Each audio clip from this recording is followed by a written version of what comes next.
l'Église chrétienne ment.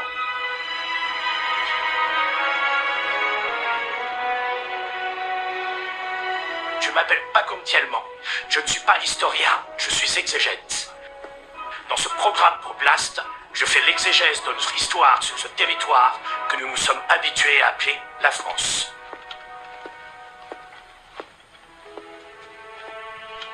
Ce que j'aimerais dire, c'est...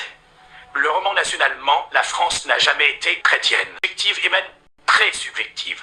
Comme dirait l'autre... Le roman national ment. Nos ancêtres les Gaulois n'existent pas. Les Gaulois sont une fiction, c'est une fable, une histoire qu'on raconte aux enfants. Quand nous disons les Gaulois, nous parlons en fait de centaines de tribus distinctes qui vont de plusieurs milliers d'habitants à plusieurs dizaines de milliers. Ce sont des ambibaris, des ambivarettes, des arvernes, des boïens, des carnutes, des éduins, des helvètes, des lémovis, des morins, des nerviens, des parisies, des sénons, des séquanes, des vélaves. Ces hommes n'étaient pas plus des Gaulois que les Indiens découverts par Christophe. Toutes ces putains d'institutions de merde, mais qu'on a entièrement repris de Rome. Comme si ça devait jamais s'arrêter. Et d'une certaine façon, ça s'arrête jamais. À la fin de cette opération, toute la Gaule belge est sous contrôle. César, écrit César, voit la Gaule tranquille. Oui, un pays qui se tient sage. Ça tombe bien, César doit retourner à Rome dès l'hiver. La mort de Crassus et celle de Julia, sa fille et épouse de Pompée, sont en train de défaire le triumvirat. Les troubles à Rome entre ses partisans et ceux de Pompée s'accentuent. Et c'est lorsque César affronte des difficultés dans son propre pays qu'une coalition conséquente émerge enfin en Gaule contre la domination romaine.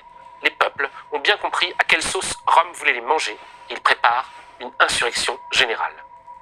C'est alors que surgit le Cavanat de l'époque, Vercingétorix, un jeune homme d'une trentaine d'années, né en Auvergne, à Gergovie, près de l'actuel Clermont-Ferrand. C'est sur Vercingétorix que César va s'arrêter le plus longuement dans la guerre des Gaules. Il en fait sa némésis, son joker, son arc-ennemi. On s'est longtemps demandé si Vercingétorix était un nom de personne, ou voulait dire le chef ou le roi des guerriers en langue arverne. C'est pourquoi Jules Michelet parle d'un Vercingétorix, ou dit le Vercingétorix dans son histoire de France. De là à dire que Vercingétorix n'existe pas, comme tout ce que César invente comme concept stratégique pour mieux annexer des terres, des richesses et des hommes, ce serait évidemment exagéré. Disons que César a décidé de personnaliser la révolte des peuples qu'il était en train de soumettre. Il a dès lors centré sur un individu, Vercingétorix, le récit d'un refus collectif concernant son projet de domination. On peut donc également légitimement se demander dans quelle mesure César n'a pas essayé ainsi de faire croire aux sénateurs qu'une fois Vercingétorix captif, la Gaule serait enfin tranquille.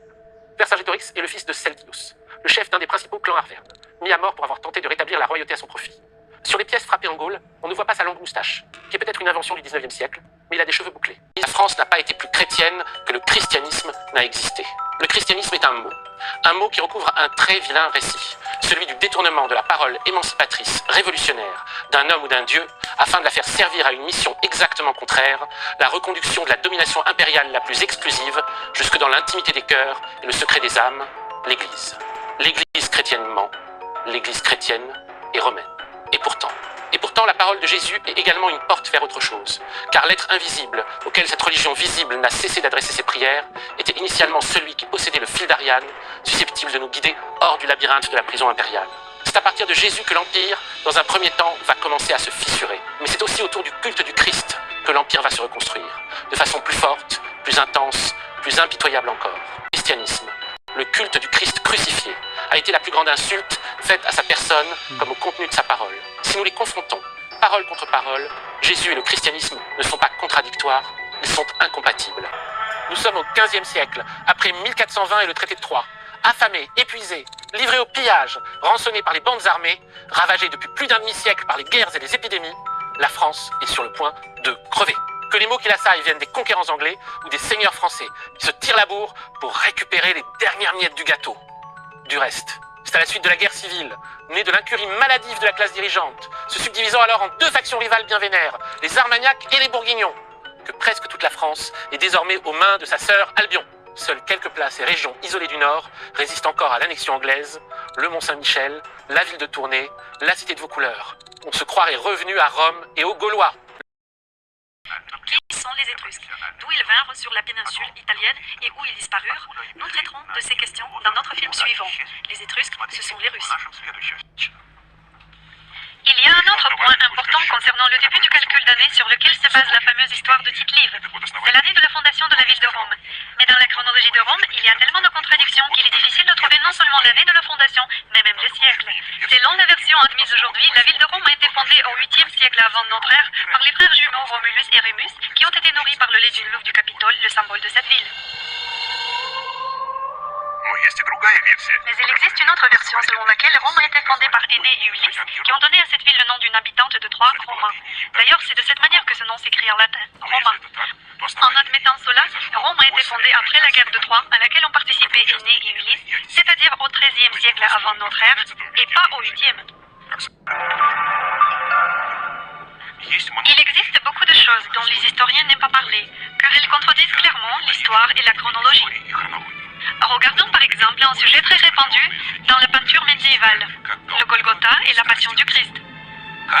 Comment les peintres dessinaient ces sujets? Il apparaît qu'ils étaient convaincus que la Palestine était verdoyante et que Jérusalem était située au bord d'un grand fleuve ou d'un détroit. Voici la cathédrale du Saint-Laurent à Nuremberg. Sur une des toiles, on voit la descente du Sauveur de la croix. Regardez, on peut bien voir un large fleuve bleu et des collines. C'est donc que les peintres ont souvent... Ceci est la Bible de Paris. Le héros russe et occidentaux sont persuadés que le héros qui aurait vécu au XIIIe siècle avant notre ère est représenté en armure médiévale. Parmi les troupes de l'Ancien Testament de canon, tout à fait moderne pour son époque. Sur le tableau de Lucas Cranach, Jugement de Paris, le héros qui aurait vécu au XIIIe siècle avant notre ère est représenté en armure médiévale. Il y a maints exemples semblables. La majorité des historiens russes et occidentaux sont persuadés que les Russes c'est une des ethnies les plus jeunes sur Terre et qu'à l'époque de César ou d'Alexandre le Grand, les Russes se baladaient encore dans des forêts vêtues de peaux de bêtes. Ici, nous avons envie de rappeler l'existence des Étrusques. On sait que les Étrusques ont habité sur le territoire de Rome actuelle avant qu'elle n'ait été fondée. Et ce sont eux qui ont coulé de bronze la statue de Louvre du Capitole, ce qui d'ailleurs témoigne de leur savoir dans le traitement des métaux. Il est tout de même étrange qu'après avoir laissé de nombreux textes gravés, de jolis objets, des statues, et même des villes bien fortifiées telles que Capoue, Florence, Bologne, les Étrusques ont sombré dans l'inconnu. En ce qui concerne les textes laissés, de nombreuses générations de scientifiques auraient travaillé là-dessus. Il est encore plus étonnant qu'au XIXe siècle, en Russie, on avait déjà appris à lire l'étrusque grâce à Tadeusz Voloński. Ce dernier a supposé que l'étrusque est proche de la langue slave. Il a même établi un alphabet étrusque. Il n'y a rien d'étonnant, car il est apparu qu'un tiers des lettres étrusques correspondent à des lettres cyrilliques. Si on utilise l'alphabet de Voloński, certaines des écritures illisibles deviennent claires pour les Russes, même sans traduction. Ça veut dire que l'étrusque pourrait bien être une forme de langue slave qui serait apparue et se serait répandue bien avant la fondation de Rome. On nous dit que la horde des nomades sauvages serait sortie des steppes sableuses et des déserts rocheux sur le territoire de Mongolie. Qu'elle aurait fait des milliers de kilomètres et atteint la Russie, qu'elle aurait conquis un État puissant, elle se serait répandue encore plus loin en conquérant certains pays de l'Europe de l'Ouest, qu'elle serait allée encore plus loin et aurait atteint l'Égypte, où elle aurait fondé la dynastie des Mamelouks. Après quoi, elle serait mystérieusement disparue en ayant laissé l'empire mongol, cimenté on ne sait pas trop par qui ni comment. Après 300 ans de son règne, l'empire de Gengis Khan n'a laissé ni chronique ni document d'État en langue mongole. Peut-être a-t-on perdu tous les documents de cette époque? Non. Des chartes des grands souverains, des testaments spirituels, des documents d'église se sont conservés, mais uniquement en russe. Comment est-ce possible? Ils ont régné sans avoir rien laissé comme témoignage. Il se trouve que le scientifique russe Lev Gumilov a eu peut-être raison en disant que l'histoire du joug mongol a été inventée au XVIIIe siècle sous l'influence des idées sur les origines soi-disant d'esclaves des Russes. Les auteurs de cette idée, ce sont des étrangers, Müller et Schlosser, qui ont tout simplement répondu à une demande politique.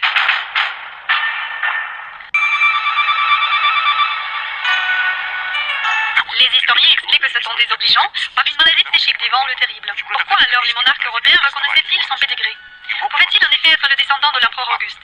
Ils sont quand même séparés par 1500 ans, ou par moins d'années que ça. Theodor Mommsen. Un historien allemand du XIXe siècle, Theodor Mommsen a été un des plus grands représentants du courant scientifique qui a été nommé l'hypercriticisme. Mommsen a écrit au sujet des contradictions flagrantes dans la chronologie romaine. C'est lui qui a attiré l'attention sur le fait que la datation de la fondation de Rome, selon les sources, différait de 500 ans. Cette hypothèse s'est basée sur des découvertes de doublons. Qu'est-ce que ça veut dire? Morozov a supposé que dans des textes historiques différents, les mêmes événements ont été datés différemment. Ça aurait pu arriver à cause d'adaptations, de traductions par des chroniqueurs différents. C'est pourquoi le même événement a été perçu comme plusieurs événements différents par rapport entre eux. Ces événements ont été placés sur une échelle temporelle indépendamment les uns des autres, ce qui a conduit à l'apparition dans la chronologie de doublons ou de réflexions fantômes des périodes historiques réelles. Dans des chroniques d'époque différentes figurent des dynasties et des rois avec des biographies drôlement ressemblantes. Par exemple, Auguste Octavien et Constantin Ier. Tous les deux étaient d'origine modeste et des guerriers vaillants, remarqués pour leur intelligence et leur courage par les empereurs précédents, respectivement par César et par Dioclétien. Tous les deux avaient des co-dirigeants à cause de qui ont été initiés des guerres, dans lesquelles tous les deux ont été vainqueurs et sont devenus des souverains. On y trouve encore beaucoup de coïncidences, y compris la mort. Tous les deux sont subitement tombés malades et sont morts en route. On peut effectuer des parallèles semblables chez d'autres pères d'empereurs Traditionnels, dont les auteurs principaux étaient Joseph Scaliger et Denis Petavius, les historiens ont inventé nombre d'empires qui auraient existé à des époques différentes chez des peuples différents. Néanmoins, de nombreuses recherches démontrent qu'en réalité, depuis toute l'histoire de l'humanité, n'a existé qu'un seul empire mondial, celui de la Horde russe.